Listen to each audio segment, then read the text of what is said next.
ನಮಸ್ಕಾರ ಸ್ನೇಹಿತರೆ. ನೀವು ಈ ವಿಡಿಯೋದಲ್ಲಿ ನೋಡ್ತಿರೋ ಹುಳುಗಳ ಹೆಸರು ಹುರುಪುಲೆ ಅಂತ. ಈ ಹುಳುಗಳ ವಿಶಿಷ್ಟತೆ ಏನು ಅಂತ ಹೇಳಿದ್ರೆ, ಈ ಹುಳುಗಳು ಭೂಮಿಯ ಒಳಗಡೆ ಇರ್ತವೆ.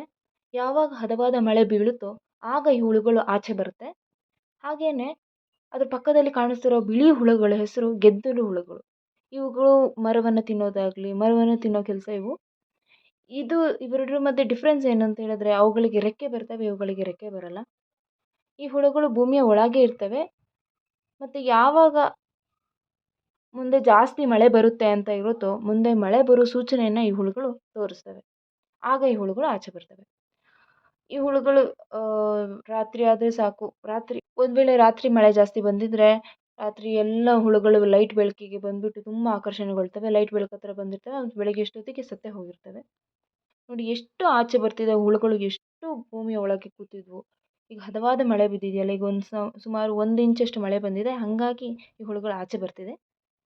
ಅದನ್ನು ಹಂಚ್ಕೋಬೇಕು ಅಂತ ಅನಿಸ್ತು, ಹಾಗಾಗಿ ಈ ವಿಡಿಯೋ ಮಾಡ್ತಾಯಿದ್ದೀನಿ. ಧನ್ಯವಾದಗಳು.